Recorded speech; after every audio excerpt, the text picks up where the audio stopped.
नमस्कार दोस्तों, कैसे हैं आप लोग। उम्मीद करता हूं सब बढ़िया होंगे।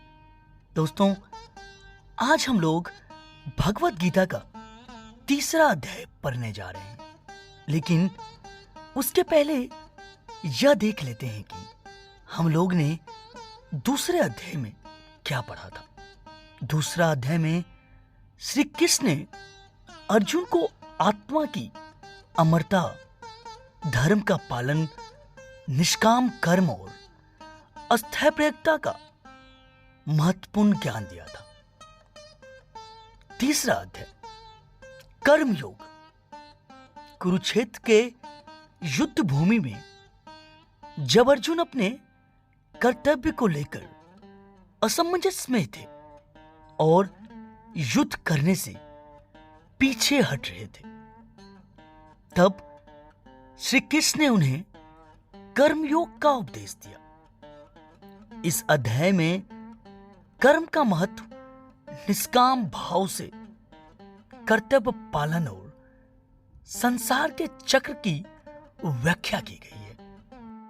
अर्जुन ने श्री कृष्ण से कहा, हे केशव, यदि आप ज्ञान को कर्म से श्रेष्ठ मानते हैं तो फिर मुझे इस भयानक युद्ध में क्यों धकेल रहे हैं? यदि ज्ञान ही सर्वश्रेष्ठ है तो मुझे कर्म में क्यों लगाना चाहते हैं? अर्जुन असमंजस में थे कि यदि ज्ञान मार्ग यानी सन्यासी श्रेष्ठ है तो उन्हें कर्म यानी युद्ध क्यों करना चाहिए? श्री कृष्ण का उत्तर। श्री कृष्ण मुस्कुराए और बोले, हे केशव, इस संसार में दो मार्ग है, ज्ञान योग यानी सन्यास और कर्म योग यानी कर्म करते हुए मोक्ष प्राप्त करना। लेकिन बिना कर्म किए कोई भी व्यक्ति पूर्णता को प्राप्त नहीं कर सकता। कोई भी व्यक्ति बिना कर्म किए एक क्षण भी नहीं रह सकता। प्रकृति के गुणों से प्रेरित होकर सभी लोग कर्म करने के लिए बाध्य हैं। हे अर्जुन, जो व्यक्ति केवल कर्म का त्याग कर बैठा रहता है वह सच्चा सन्यासी नहीं है।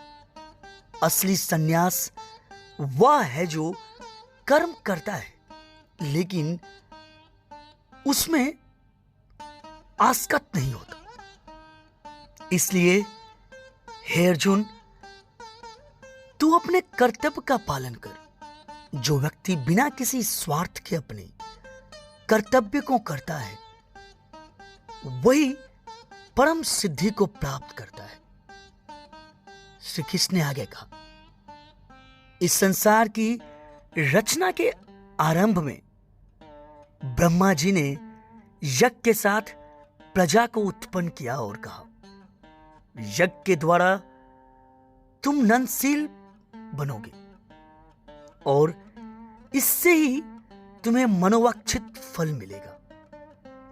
जो लोग केवल अपने सुख के लिए कर्म करते हैं वे पाप में फंसते हैं, लेकिन जो लोग समाज, प्राकृतिक और ईश्वर के लिए कर्म करते हैं, हे पार्थ, एक ज्ञानी पुरुष भी कर्म करता है लेकिन बिना किसी मोह और फल की इच्छा के।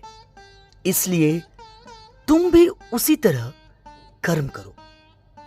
कर्तव्य से विमुख होना अधर्म है। श्री कृष्ण ने उदाहरण देकर समझाया, हे अर्जुन, राजा जनक और अन्य महान पुरुषों ने भी कर्म के द्वारा ही सिद्धि प्राप्त की।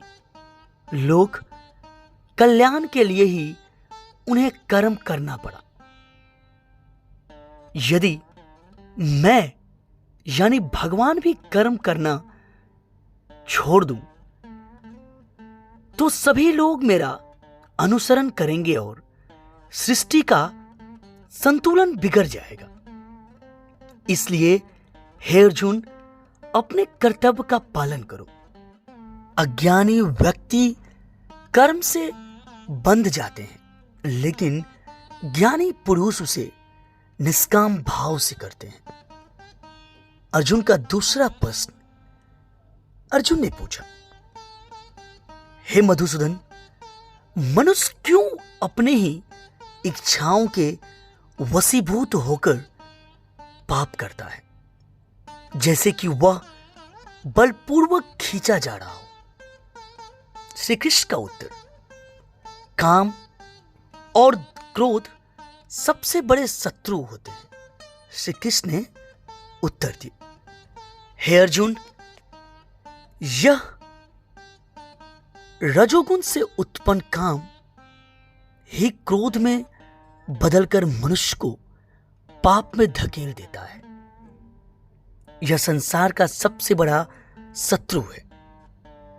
जैसे अग्नि को धुआं ढक लेता है, वैसे ही ज्ञान को काम यानी वासना और क्रोध ढक लेते हैं। हे भारत, इसलिए अपने मन, इंद्रियों और बुद्धि को संयमित करो और इस महासूत्र को पराजित करो। कर्म करना अनिवार्य है। कोई भी कर्म से बच नहीं सकता।